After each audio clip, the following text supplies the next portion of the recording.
Hello, good morning everyone. आज हम देखने वाले हैं संविधान के टॉप 10 अनुच्छेद। ठीक है, तो हम आज 10 अनुच्छेद इम्पोर्टेंट याद करने वाले हैं। ठीक है, तो इसमें आप देखेंगे कि जो 10 अनुच्छेद हैं, ठीक है, उसको आपने पढ़े बहुत बार होंगे, मगर आपको याद कैसे करने हैं। ठीक है, तो देखते हैं सबसे पहले किस अनुच्छेद के तहत नागरिकता का प्रावधान है। ठीक है, जो सिटीजनशिप है उसका प्रावधान किस अनुच्छेद के तहत है। ठीक है, तो जब ये सवाल आपके पास आएगा तो आपको याद रखना है, देखिए आपको लिखना है नागरिकता। ठीक है, नागरिकता में 1, 2, 3, 4 और 5। ठीक है, तो 5 इसमें क्या है, वर्ड है, तो 5 से आपका हो जाएगा अनुच्छेद नंबर 5। तो नागरिकता का वर्णन कौन से अनुच्छेद में है, अनुच्छेद नंबर 5 में। ठीक है, दूसरा सवाल देखते हैं, किस अनुच्छेद के तहत यदि कोई व्यक्ति किसी अन्य देश की नागरिकता हासिल करता है, ठीक है, किसी अन्य देश की नागरिकता हासिल कर लेता है तो उसकी भारतीय नागरिकता स्वतः ही समाप्त हो जाएगी। आपको पता है भारत में एकल नागरिकता है। ठीक है, आप अगर किसी अन्य देश की नागरिकता अगर हासिल कर लेते हैं तो भारत की नागरिकता आपकी समाप्त हो जाएगी। ठीक है, तो देखो भारत नहीं चाहता कि आप किसी और देश के नागरिक बने। ठीक है, तो भारत तो ये चाहेगा ना कि आप हमारे नागरिक रहें, यहीं पैदा हुए तो आप यहीं के नागरिक रहें। तो भारत आपको बोलेगा कि बाहर देश की नागरिकता मत लो, भारत बोलेगा नो। ठीक है, भारत बोलेगा नो, मगर आप फिर भी लेते हैं तो ऑप्शन नंबर 9। नो माने नो माने नो, और नो माने अनुच्छेद नंबर 9। अनुच्छेद नंबर 9 के तहत यदि आप किसी अन्य देश की नागरिकता हासिल कर लेते हैं तो आपकी भारतीय नागरिकता समाप्त हो जाएगी। ठीक है,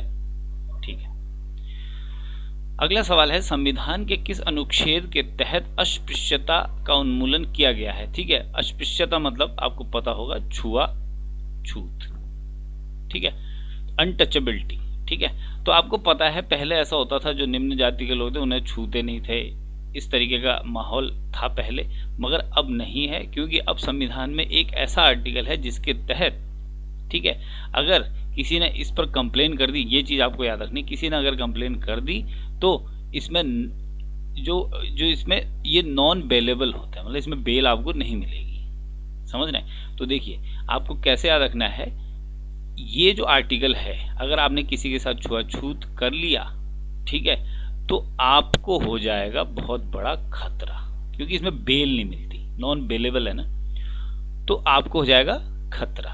और खतरा से हम कोडिंग में हमेशा क्या बनाते हैं, 17। तो आर्टिकल नंबर 17 जो है वो कहता है अस्पृश्यता का अंत या उन्मूलन। ठीक है, अगला सवाल देखते हैं, संविधान के किस अनुच्छेद के तहत धर्म, जाति, मूलवंश, लिंग, जन्मस्थान के आधार पर किसी से भेदभाव नहीं किया जाएगा।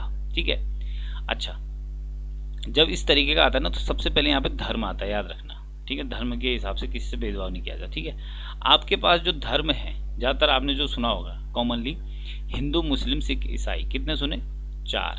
ठीक है, मगर एक आपको याद रख लो, पारसी। क्या रख लो, पारसी। ठीक है, तो 4 में प्लस 1 जोड़ना है पारसी, कितना हो जाएगा, 5। ठीक है, और 5 से आपको याद रखना है 15। अब देखो ये 15 कहां से निकालना है, याद रखो, आपने 5 नंबर पे नागरिक पढ़ा था, 5 नंबर पे नागरिकता पढ़ा था, है ना, तो नागरिकता से नागरिक बनाना है। और नागरिक कितने प्रकार के हैं भारत में, हिंदू, मुस्लिम, सिख, ईसाई, ये नागरिक हैं। ठीक है, प्लस एक पारसी जोड़ लो, 5, तो 5 से 15 आना है। तो आर्टिकल नंबर 15 कहता है कि धर्म, जाति, मूलवंश, लिंग और जन्म स्थान के आधार पर किसी से भेदभाव नहीं किया जाएगा। क्लियर है?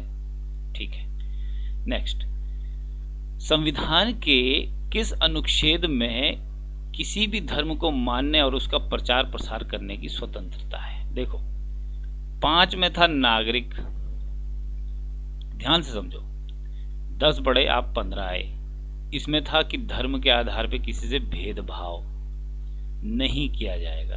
ठीक, अब यहां से 10 और बढ़ जाओ, ये धर्म आया ना, यहीं से इस धर्म को खोलना है कि धर्म को मानने की स्वतंत्रता, मानने की स्वतंत्रता, किसी भी धर्म को मानने की स्वतंत्रता और उसका प्रचार करने की स्वतंत्रता किसमें आ गया? 25 में। तो 5, 15, 25 एक सीरीज है, याद रखिए इसे, ठीक है। तो आर्टिकल नंबर 25 क्लियर है? ठीक है। संविधान के किस अनुच्छेद में किसी धर्म की अभिवृद्धि के लिए टैक्स में छूट है भाई?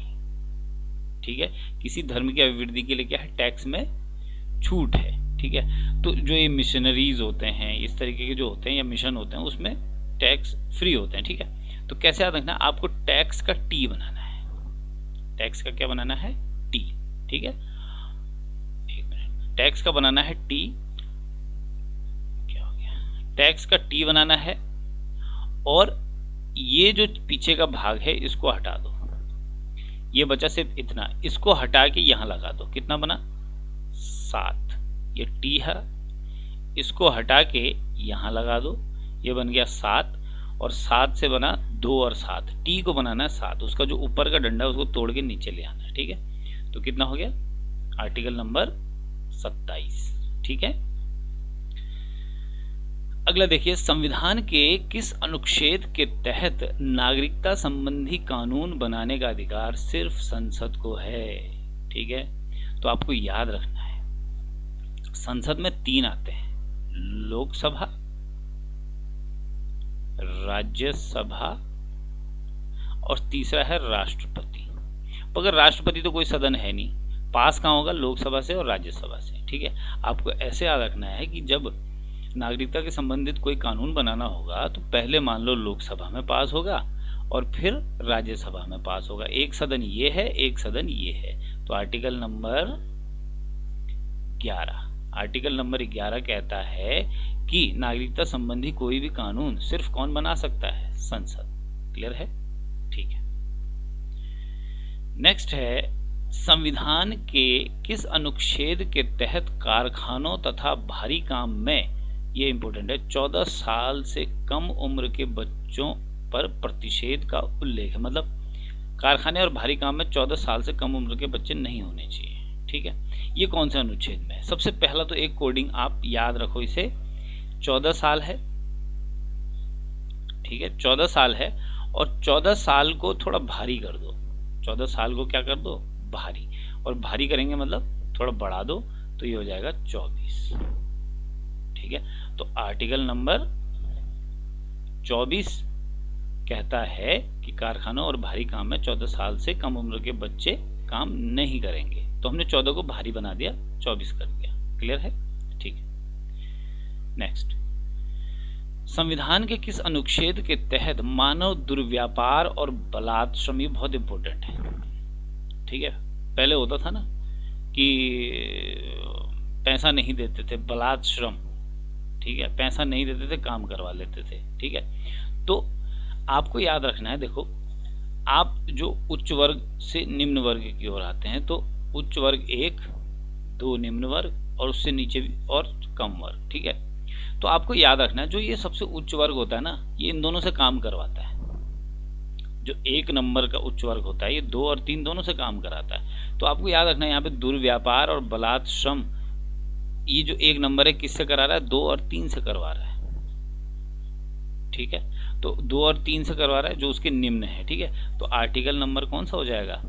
23, बलात्श्रम और दुर्व्यापार, मानव दुर्व्यापार। क्लियर है? ठीक है, मतलब किसी पे अत्याचार करने वाली बात है, ठीक है। ठीक है, अब आता है आपका आखिरी सवाल कि ग्राम पंचायतों का गठन निम्न में से किस अनुच्छेद में वर्णित है? ग्राम पंचायत, ठीक है। आप ग्राम में से पंचायत पकड़ो, पंचायत, ठीक है। अब पंचायत का ये प और उसकी मात्रा ले लो, प और उसकी मात्रा ले ली, तो ये बन गया 4 और ये मात्रा को बना दो 0। तो आर्टिकल नंबर 40 कहता है ग्राम पंचायत का गठन, ठीक है, कौन से आर्टिकल में है? आर्टिकल नंबर 40 में, ठीक है। Thank you very much.